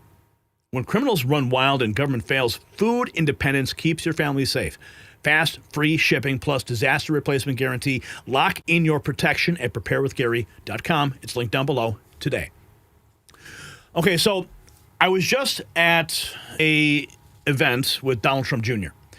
and speaking with a lot of people there about what's going on in Chicago. President Trump, as you know, he's cleaning up Washington, D.C., and just trying to gauge what people are hearing, what they're thinking with respect to Donald Trump bringing in the National Guard to Chicago. Is it a giant troll just to trigger Brandon Johnson and Governor Pritzker, or is it actually going to happen? Well, one insider I spoke with actually dropped a date, and she said September 18th is when the National Guard is going to come into Chicago. So now we have some clips we're going to be playing for you here. But this just in, okay, this is from ABC7. This was published just a couple hours ago. Great Lakes Naval Base in North Chicago is getting ready to house ICE agents. DHS contacted the base and informed them they will be taking over part of the base. North Chicago borders Waukegan and Gurnee, both loaded with illegal workers. Chicagoans are begging for the National Guard. So we are learning now that it is coming. And for what I'm learning is that it's not just ICE agents, but the National Guard is going to be here, and they're going to be. This is probably it's not far from Chicago, really, but they could easily go back and forth and protect Chicago. Listen. False flag operation. Cities preparing for what amounts to the unknown at this point, but we have now learned that Naval Station Great Lakes is preparing to host federal immigration agents. Will the National Guard be joining them? At this point, officials here just don't know, but they are preparing for that possibility. And again, yes, preparing for the possibility, because what the insiders are saying is that they will be there September 18th. The naval base confirming today that the Department of Homeland Security has asked for limited support in the form of infrastructure and facilities, along with other logistical needs, to support DHS operations related to immigration enforcement. We think that's a smokescreen. There's no reason to use a naval base for immigration enforcement. We think that if they do show up under that premise, that will be basically a false flag operation. That'll be a way for them to amass National Guard troops. Today, the Johnson administration held meetings with groups of alders to brief them on the city's preparations in case the National Guard is deployed to Chicago. The police superintendent saying the department will remain ready for whatever. We could get information right now about one particular thing, and then if this thing happens, if we see federal agents come here, if we see the National Guard, it could be completely different from what we originally thought. So we have to be prepared around those things. The naval base is in Congressman Brad Schneider's district. He's concerned about how it might be used. It is an essential component of the military preparedness and security of our nation, and we should be focused on making sure that they have the resources they need and nothing interrupts their mission. Congressman Mike Quigley, after a speech to the City Club that some saw as a precursor to a campaign for mayor, said the National Guard is not going to make Chicago safer. It concerns me that it sends a terrible message. There's a reason that the business community, the convention... sends a terrible message. Yeah, it sends actually a good message that Donald Trump cares, and the message that they're afraid of is that it's going to expose the failure of Brandon Johnson and Governor Pritzker in protecting the people in Chicago. That's why Quigley is freaking out. Community and local law enforcement doesn't want this to happen. It sends us in the wrong direction. The mayor said this morning that there's still been no communication from the White House, and Alderman Brian Hopkins said during his briefing many people wanted to know how much advance warning Chicago might get if the Guard does come here. The answer? He's preparing for what amounts to the... Well, what is P. Ray Easley talking about? If you don't know who she is running for Congress. She is the founder and chair of Chicago Red, Fox News contributor, OANN fan favorite, muse to President Trump, Queen MAGA of Chicago, future Congresswoman of Illinois' 7th District. Now, here she is on One America News, and let's go to the Fox clip first because I think this is great. Don't want help in Chicago. Does Brandon Johnson speak for Chicagoans? You see it as tyranny. You don't want help in Chicago? He doesn't speak for us at all. He's speaking for the people that he represents, which is the Chicago Teachers Union and the Democratic Socialists of America. The citizens of the city of Chicago want safety and security. We're paying lots of property taxes to live in this great city, and our mayor has funneled our money to an illegal international criminal organization for them to bring them here and take our money. So we are very happy that the president is here. Thank you so much, President Trump, for hearing us, and we can't wait until we get justice in this city. However, we're asking for 2 prosecutors for every troop that he brings, because the real justice is found in prosecuting those who use the legislation to steal our tax money. Does Brandon Johnson speak for Chicagoans? If you don't know, I've known her for several years, and she's been at the forefront of turning Chicago red. She does great work. Here's her cut on One America News. Talking with these folks. I know you're not a fan of Mr. Let's Go Brandon. I don't think you and I really went after Pritzker too much. He's usually too busy at the subway grabbing a sub.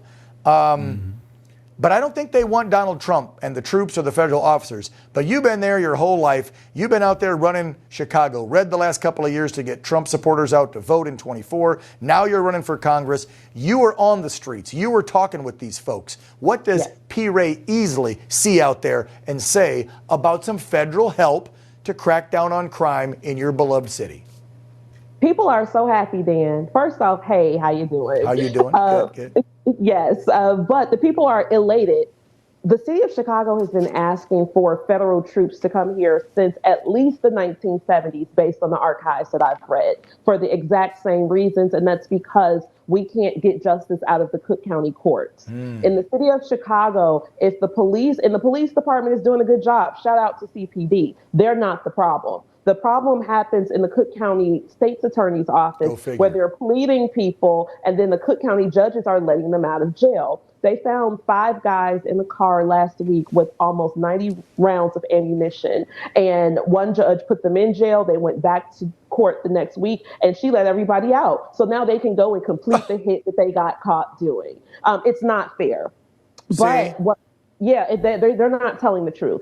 But I'm going to give you a scoop. I don't know if I've shared this with you, but about a month ago, I was at LaFollette Park, which is in the Austin community where both Brandon and I live.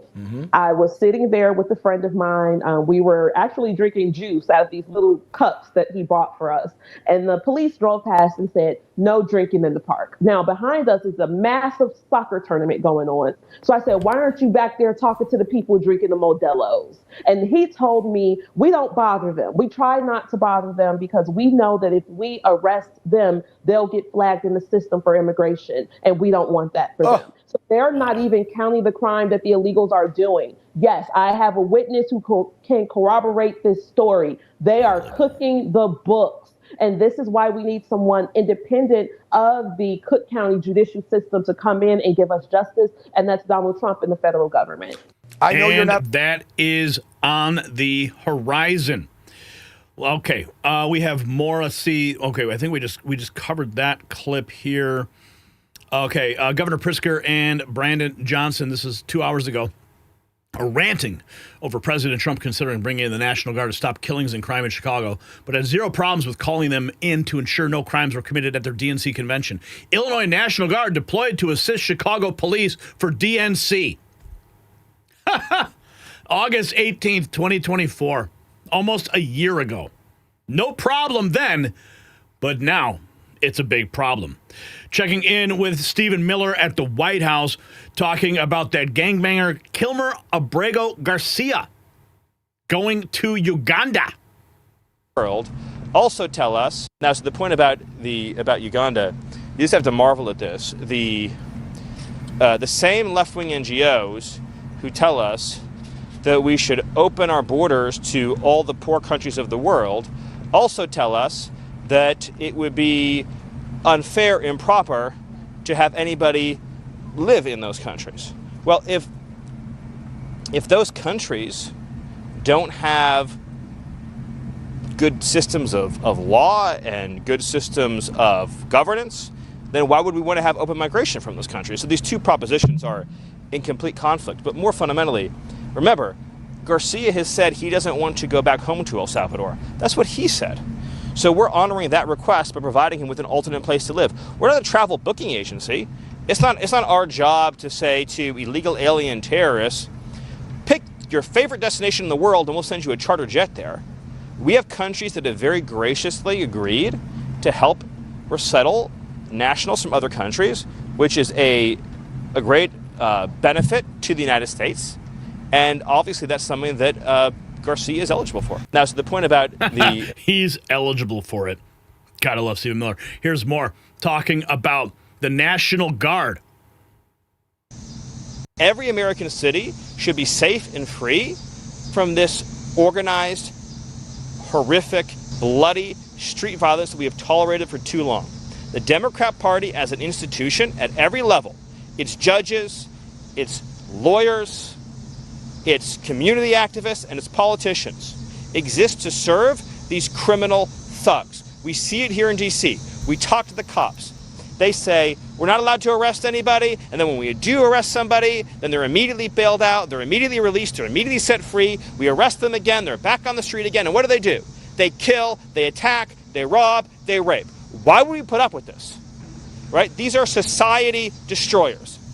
This is a simple choice. You either side with civilization or you side with anarchy and violence. And so President Trump is proud to be using federal law enforcement and our National Guard to make this city safe and peaceful for Americans, and he stands ready to help and assist any community that wishes to be liberated from these criminal elements that are such a dire threat to the freedom and tranquility of the American people. Every American... Stephen Miller on point as always. Let's check in here on that. The defund the police movement is dead, even in Chicago, apparently. They state here, a poll shows that 1, high crime worries Chicagoans, especially among blacks and Hispanics. Whites are least affected by crime, stridently anti-federal intervention. But 3, 75% of Chicagoans want more cops. 73% of Chicagoans want more cops. Meanwhile, Brandon Johnson can't even answer the question. Let's check in. 70%. Did officials feel about the president's purported plan to send the National Guard here to help fight crime in Chicago? But how do ordinary Chicagoans feel? Well, a new poll just out today is giving us a glimpse. It is done by M3 Strategies and sponsored by the group Law and Order PAC. And joining us now is Mark Batnick from the pollster M3 Strategies. Mark, thanks for being with us. So the top line here, according to your poll, 70% of Chicagoans oppose sending the Army here, 65% oppose Trump sending the National Guard. Did those results surprise you at all? Yeah, those results didn't surprise me, but what really surprised me was the racial divide. I mean, you definitely saw an increase, whether it be, the Army, the National Guard, ICE, or the FBI. You saw an increase among African Americans and Hispanics wanting more help versus whites in the poll. And let's look at that demographic breakdown. So you talked about that, and in fact, Hispanics seem to be most in favor of bringing in some kind of federal intervention. You're listing all the different possibilities of federal help: Army, National Guard, obviously ATF, DEA, FBI, far less controversial, and those federal agencies do have jurisdiction to come and do their area of crime fighting here. But what do you make of the fact that Hispanics, more so than whites or even African Americans, are in favor? Well, it probably just speaks to the divide that we have in our city in terms of different communities and different neighborhoods. Hispanics probably don't have the same amount of, I don't want to read too much into the data, but Hispanics don't typically have the same amount of angst towards the police, but they are probably feeling crime in a greater way, so they're more likely to trust the government on crime. But I do think it's interesting to note that African Americans still support doing things more than the whites in the city do. I think the biggest surprising crosstab that I saw was the fact that a plurality of Hispanics actually want ICE increased in numbers in the neighborhoods. Wow. That is interesting. Yeah, we're looking at that statistic there, about 49%. And you'd think a lot of the anti-ICE protests are organized by immigration groups that represent largely Hispanic populations, but the community very divided there. One thing it seems like the communities aren't so divided on is more Chicago police officers among black and Hispanic voters. That number was in the 80th percentile in terms of supporting more police officers, which maybe goes against the narrative that those communities are against the police. Correct. I mean, I think one of the things that is clear in this poll is across the board, people want more police on the streets, whether you're black, Hispanic, or white. You certainly want, it's 86% for African Americans, 82% for Hispanics, 64% for whites, not as high of a total for whites, but still a strong majority. So across the board, it's 75% of Chicago residents would like to see the Chicago Police Department hire more police officers and put them on the street. I do think... and they may just get the National Guard instead. Now, let's keep tracking here. We have this from Tom Homan talking about what happens if you are in the country illegally.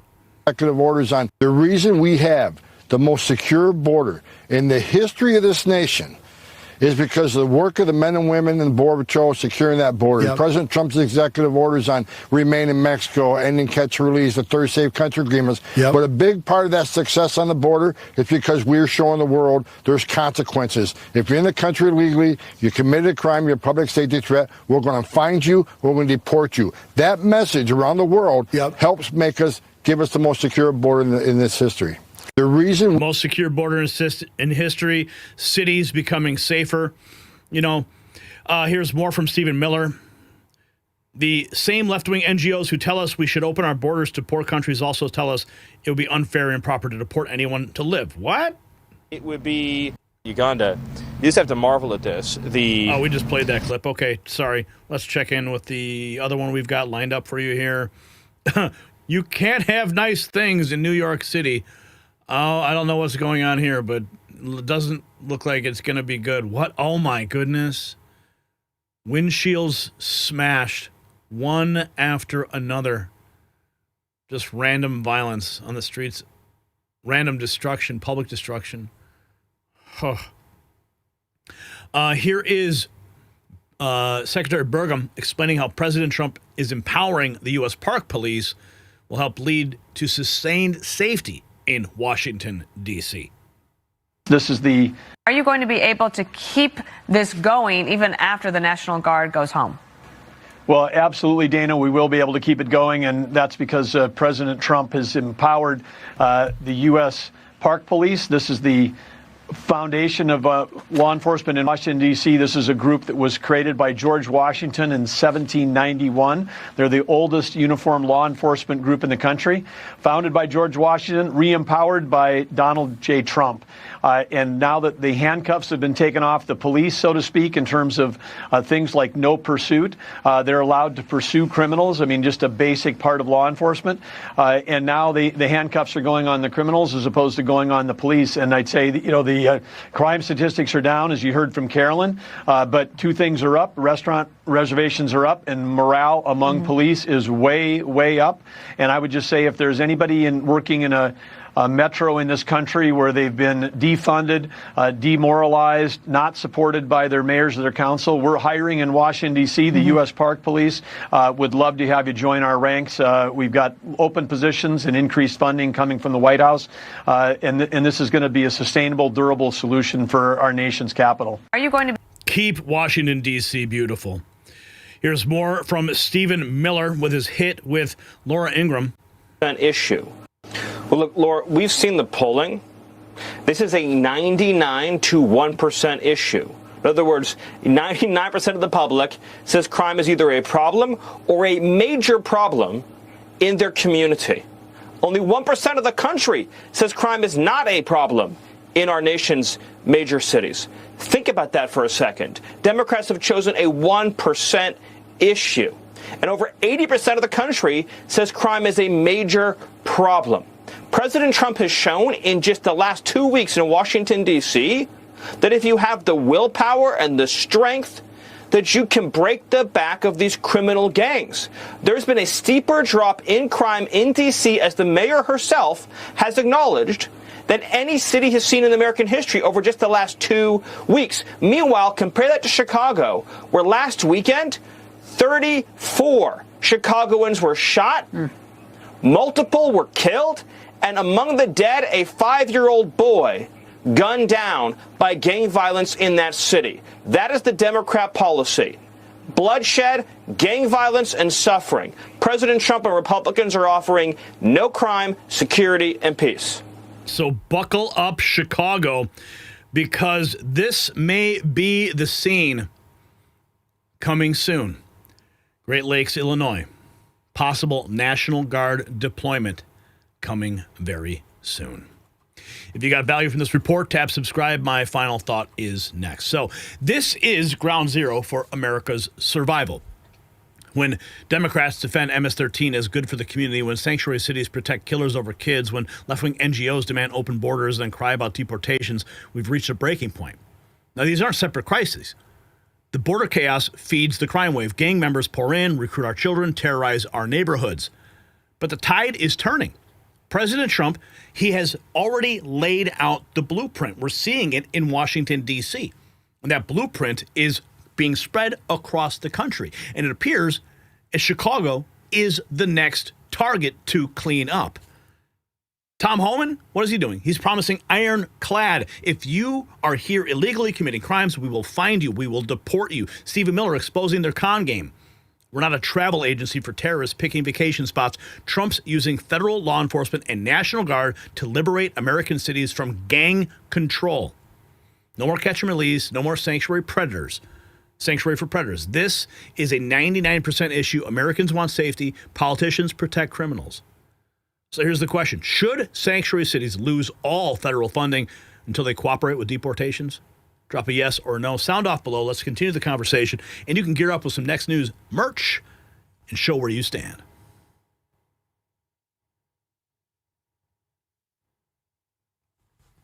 Okay, no more super chats to speak of, but my goodness, $262 in chat revenue. Unreal.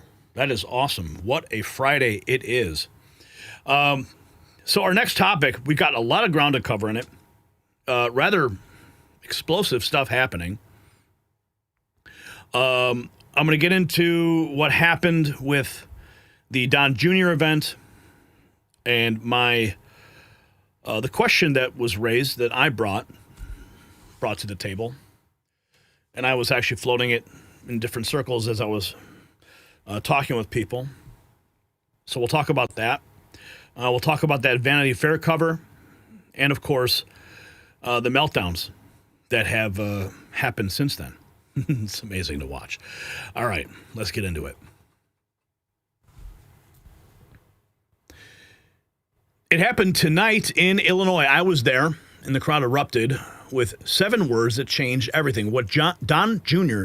said next sent shockwaves through both parties. It wasn't planned, it wasn't scripted, it was organic, raw, and it revealed where the entire America First movement is headed.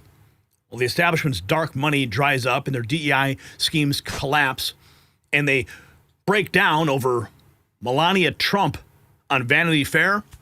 Something much bigger is taking place. A generational shift that terrorized them even more than any single election ever could. And the response from that room tells you everything about 2028 and beyond. The old guard's worst nightmare just became real, and they don't even know it yet. You need to see this, so keep on watching. And when woke corporations collapse and DEI departments shutter, smart Americans prepare for chaos ahead. My Patriots Supplies 3-month emergency food kit, $100 off right now, protects you when institutions fail. Think about it. Companies going broke, supply chains breaking, radical activists disrupting commerce. You need food security independent of their failing system. Over 2,000 calories daily for 90 days, real meals in bomb-proof buckets, 25-year shelf life, proudly American-made, no virtue signaling, just pure sustenance. While they play identity politics, you will have actual food on the table. Fast, free shipping, and disaster guarantee. Escape the collapsing matrix at preparewithgary.com. Now, I was there. I was on property when Donald Trump Jr. We're going to get into the Vanity Fair thing, so you guys need to see this. This is great. But the shocker, Donald Trump Jr. floated MAGA's deep bench for 2028. The crowd erupted with Vance Don Jr. 2028. Well, confession, it was actually me who started that. It was thrown right at him, poolside in Illinois, and his reaction says it all. These are some pictures I took while I was there. The moment was organic. He was praising Trump's cabinet picks when the call rang out from yours truly, Vance Don Jr. 2028. I felt it. He was moving towards 2028. He was trying to be super optimistic about his father's cabinet picks, which are all stellar, and how they really bridge the entire spectrum. He said from neocons even all the way to former Democrats, how President Trump has created a truly politically diverse cabinet that is having amazing results. And that's when I said, Vance Don Jr. 2028. Now, he did not ignore it. He smiled, he acknowledged it, and said, I do appreciate the honor of even being considered. So, continues, it was not a denial. It was a test balloon, and it floated. MAGA is already thinking generationally. Trump 2024, Trump's fighters in 2028, a movement that doesn't end but expands. And that's when I said, Vance Trump 2028. I mean, think about it. It keeps the MAGA momentum moving. And I wanted to hear it directly from Don Jr. himself, and that's why I floated it out there. From MAGA to Ultra MAGA. Now, the base wants continuity. And tonight in Illinois, that message was delivered directly to Don Jr. from my own mouth. We're bringing you this moment because we were there inside the event, hearing it firsthand. Follow us because we're the real deal insiders, not the fake news. So that was an amazing moment that we had today at the event with Don Jr. But what's equally amazing is the Vanity Fair cover that I created just yesterday. We do a little trolling. It's called We Do a Little Trolling. We do a little. Yeah, so I did a little trolling because everybody's freaking out about this idea that Melania would be on the cover of Vanity Fair. There was a complete meltdown inside the offices of Vanity Fair. People saying they're going to quit. They don't want to support this, fascist, or they don't want to be a MAGA propaganda rag. So I said, well, why not go ahead and make a cover that would just trigger them into oblivion? And that's exactly what happened. Okay, and what was even more remarkable is who was triggered by it. Even Gavin Newsom, his own office, his press office, put out his own version of the cover that I created. MAGA, and Yahoo picked it up. MAGA cheers Melania Trump Vanity Fair cover, which appears to be fake. Pro tip, it actually was fake. Mario Nafal, Melania Trump mocks Vanity Fair cover request, staffers melt down. Inside the MAG, editors weren't laughing. But, so let's keep going because this is so great. Laura Ingraham even posted it. Let the meltdown begin. Love it. This is not a real Vanity Fair cover. Melania Trump has not and is not appearing on the magazine. Newsweek decided to go after me.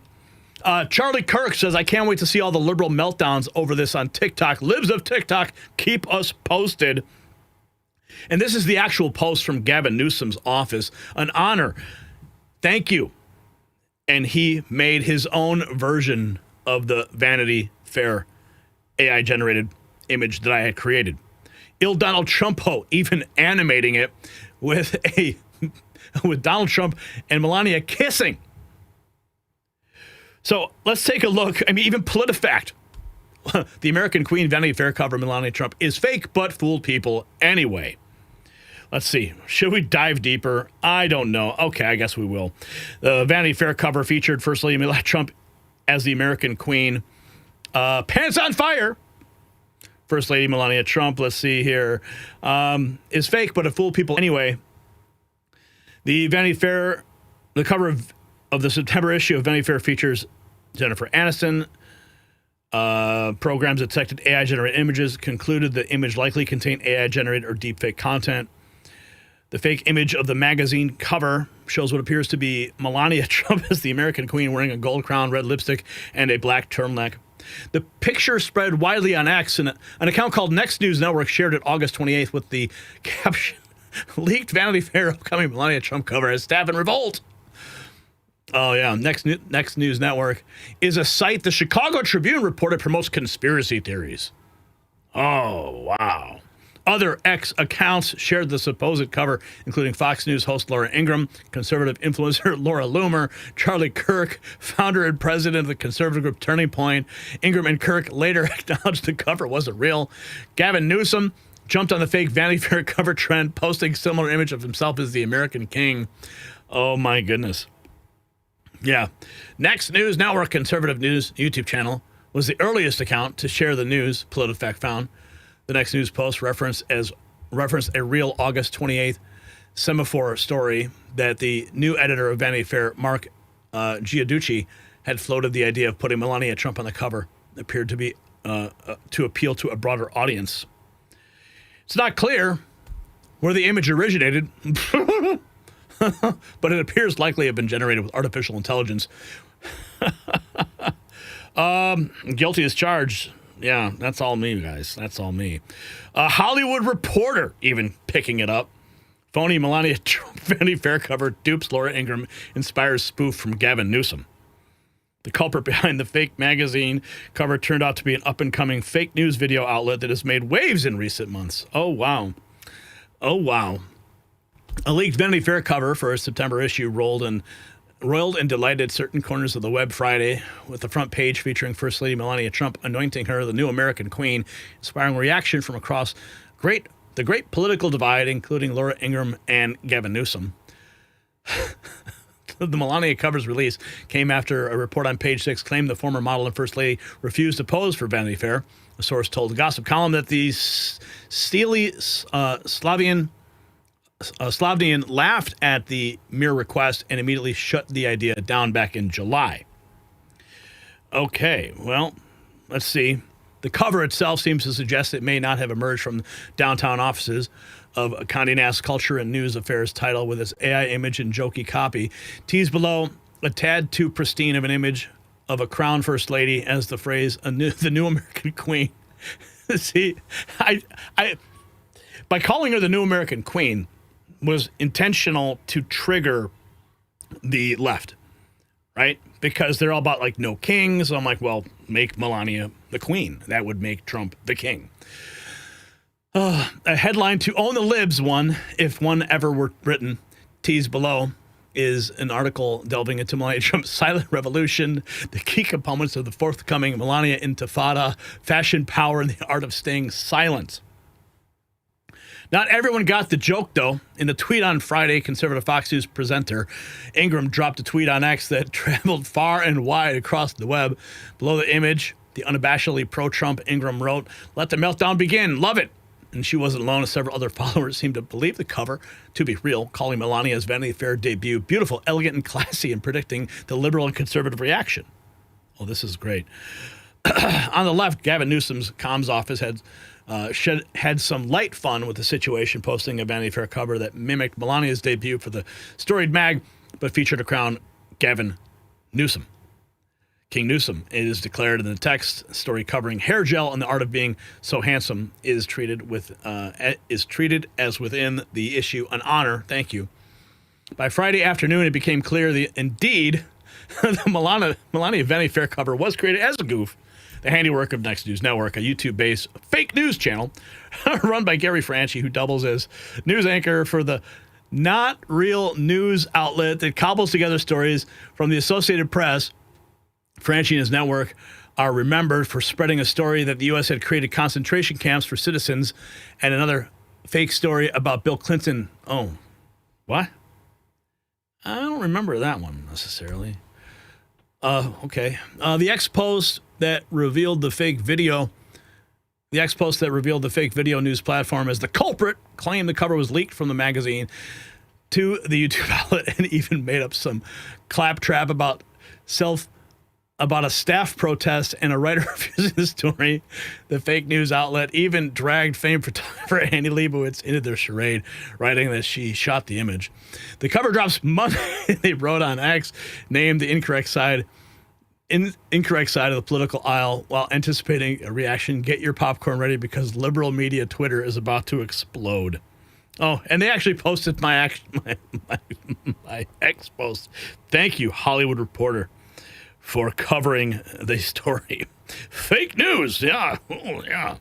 Okay. So PolitiFact covering it. Yahoo covering it as well. From the Wrap, let the meltdowns begin. Holy cow. I didn't think it was going to go that far, but I knew that because it was, Vanity Fair and the conversations were being had, I'm like, this is perfect. Like, let's just go ahead and envision what the cover would look like so that we can see how people react, do a little trolling, right? We do a little trolling. And certainly everybody picked up on it. Even Laura Ingraham, Charlie Kirk, Laura Loomer. Let's see. I think there was another one here. Here's the Newsweek. Here's the Newsweek piece. Melania Trump Vanity Fair cover celebrated by MAGA, but it's fake. Okay. Vanity Fair covering Melania Trump has been circulating on social media, and while it's being celebrated by accounts aligned with the MAGA movement, it appears to be fake. Newsweek reached out to Vanity Fair and Trump for on Friday via email outside regular working hours. Let's see. It can distort public perception. How about mainstream portray political figures? The dubious Melania Trump Vanity Fair cover was first shared by conservative YouTube channel Next News Network. And then they present the text of our post. At the time of publication, the message racked up more than 163,000 views and 4,000 likes. Other X accounts began sharing the image too. Okay, so you have Turning Point USA, Charlie Kirk, Fox News, Laura Ingraham. Underneath Ingram's note, X user summoned Elon Musk AI chatbot Grok They've not shared Trump's cover. Vanity Fair's official website and social media channels have not shared Trump's cover. Earlier this month, the magazine announced Jennifer Aniston's on the September cover. So we do a little trolling. Right, Mr. President? Right? Little trolling. It's called we do a little trolling. We do a little trolling. Yeah, so we had a little fun with that. And I guess it went a lot further than I anticipated. I did not expect Gavin Newsom to pick up on it either. But, you know, Gavin Newsom is trying to maintain his relevance as he leads into his 2028 presidential run. So it looks like Gavin Newsom's doing a little trolling himself, isn't he? Oh, wow. And speaking of trolling, oh, yeah, okay, so Laura Ingraham, she said, real or not, hilarious to read the left's reaction. And that was the point. We wanted to get the left's reaction to all of that's going around with this Vanity Fair discussion. Thank you, Laura. Thank you, Charlie. I didn't see the Laura Loomer post, but we'll have to we'll have to see. I'll check it out here. But speaking of doing a little trolling, Caitlin Bennett going out to talk to college Democrats. And what are college Democrats saying? No, I think we should abolish jail and we should allow all the violent immigrants and yes. We should allow them to what? Stay here. Okay. Do you think that we could abolish jails, get all the violent immigrants, your words, and all the violent felons in jail? Could we put them here at USF on campus? Yes, and I'll hang out with them. You'll hang out with them? Mm-hmm. People give people labels all the time, and no, they named themselves, like they named their own gang, MS-13. Yeah, but you saying violent, which I understand, but gangs are there for a reason. Gangs are there for community, and they're there because, listen, gangs are formed for a community. They're formed because they're lacking something, and that they couldn't drug find, cartels and human trafficking and sex trafficking and gang raping. No, that's a byproduct of human evil. That's not what gangs. I'm saying gangs in general, not MS-13. But you're okay with American citizens going to jail for committing crimes, but you're telling me that when someone that's not an American citizen comes over and commits a crime, they should be allowed to stay. They should be able to go to American jail.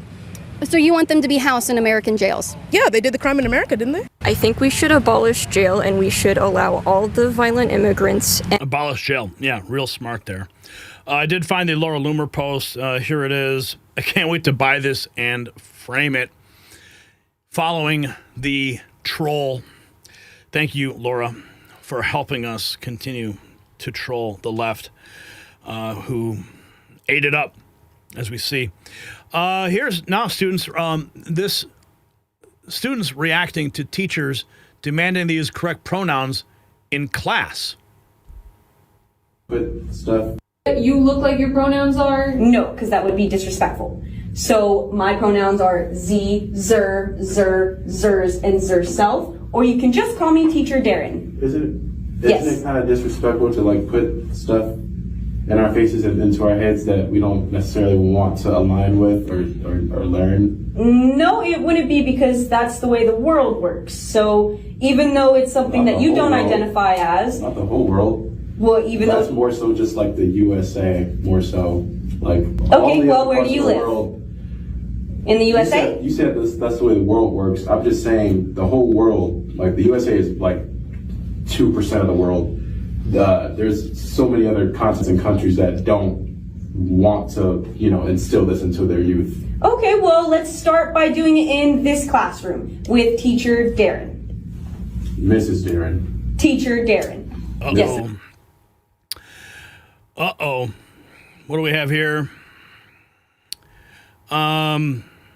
Let's see. We have more. What's this? Here's Elon Musk talking about the woke mind virus, which you just saw partially a clip from. Identity politics. To summarize maybe the woke mind virus, it consists of creating very, very divisive identity politics. So it actually amplifies, woke virus, mind virus, in my view, amplifies racism, amplifies, frankly, sexism, and all the isms. And while claiming to do the opposite, it actually divides people and makes them sort of hate each other, and it makes people hate themselves. And it's also anti-meritocratic. It's not like, it's not merit-based. So you want to have people succeed based on how hard they work and the talents, not who they are, whether they're man, woman, what race or gender. That stuff is all creating. It's an artificial, mental civil war that is created, and it's not. And let me tell you, it's no fun. Okay, it is like woke mind virus and fun are incompatible. There's no fun in that. No joy. Woke mind virus is all about condemning people instead of celebrating people. Like when in the woke, it just doesn't celebrate. It's all about condemning and being divisive and being I think it's just evil, frankly. Really? Yeah. Yeah, it's bad. So bad. Yeah. It's just And thankfully, we are the antidote for the woke mind virus. Oh, speaking of woke mind virus, here is Joy Reid. Mad. As many times as I have been called DEI or an affirmative action baby and all that, you know what I never get? Mad. Because I actually am very much in favor of DEI. I don't take that as an insult because I understand that means that I'm just damn excellent and innovative. And yeah, I am DEI. I'm bringing diversity, and that's bringing something great. You're not insulting me. If you say, oh, you're an affirmative action person that got into Harvard, I'm like, yeah, I got into Harvard with affirmative action, and Yale, and Brown, and also, Vassar, and the University of Denver. As many times as I...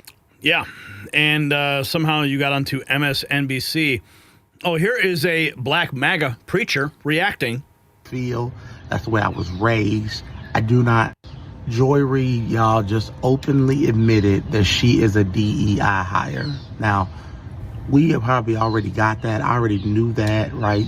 I mean, she's not a very smart woman. She didn't have a very good show. I don't like her because most of the time she says the most hateful things about race. And I'm not that type of person, right? I believe in loving people the way God loves people, white, black, Hispanic. I don't see color. That's the way I feel. That's the way I was raised.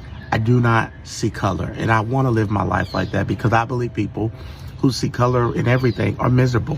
I don't care if you're black. I don't care if you're white. You're a miserable person. And every day you get up, and I believe Joy Reid is one of those people. She's a miserable woman.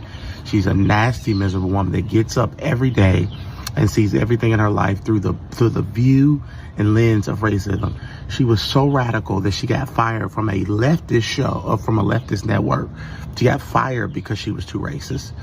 So she says, she goes out and says, well, I'm a DEI hire. I only got where I am because of DEI. That is sad that as a culture, we think we need DEI and that a DEI is an insult, right? You're saying, the problem I have with DEI is you're literally saying that I am not competent, nor smart, nor intelligent enough to rise to the ranks by myself. I need an advantage because white people are better than I am. And so to compete with white people, I need you to help me. I need to have an advantage. I need to have more. I need to have to get this job, not based off merit, not based off, I don't want to compete with the white person. I want the job because I'm black. That to me is not, I don't want it if I have to have it that way. Yep. And people reacting to Laura Ingraham. DEI is dying. As you know, President Trump is banning it. We have this, Scott Jennings with the win. Legacy media are sick, says Sherry. Where does the funding come from now? America does not support their BS. Something is keeping the lights on. Let's check in with Scott Jennings on CNN. And if you don't think he has to up cops on January 6th. Meanwhile, this guy, this should be the lead story, is clearly suffering from massive mental decline. He is out of his mind with all of the show and tell procedures that go on in the Oval Office. 2 days ago, he gave 3 press conferences in a row. And if you don't think he has dementia, let's just discuss the time that when he was on the campaign trail that he tried to perform oral sex on a microphone. If Joe Biden did this, I hope this is what Democrats do next year. If this is the Democratic strategy, congratulations, America. You've already reelected Republican majorities as far as the eye can see. Yeah, because Trump's approval is in the low 30s. It's in the low 30s right now. Coming up next. Wow. Unreal. If you got value from this report, tap subscribe. My final thought is next. So this is the great unmasking of our time. When you can post a Vanity Fair article and trigger countless leftists, you know, I think that you have revealed something very, very simply. Because they can't stand Trump so much that just the mere look of Melania Trump on a Vanity Fair cover sends them over the edge. Multiple news outlets covering the post that we made. You see, because for decades they built a shadow system. Dark money funding, propaganda, universities hiring illegal DEI programs, corporations pushing division over merit, $8,000 monthly to unknown influencers while your tax dollars prop up an entire corrupt machine. And now it's all exposed. Okay? You have hidden cameras of teachers pushing their woke propaganda onto students. You have Elon Musk exposing it as the woke mind virus. You have Joy Reid admitting that she is actually a DEI hire. But actual people on the street saying we don't need DEI because we will stand on our own merits. So the woke mind virus that Musk warned about isn't just ideology. It's organized crime. From Harvard admissions to corporate boardrooms, they rigged the system against merit, against fairness, and against you. Americans are done. The pushback is real. The collapse has begun. So should DI programs in public institutions be immediately defunded? Yes or no? Let me hear it. And show your colors with Next News gear from our shop down below.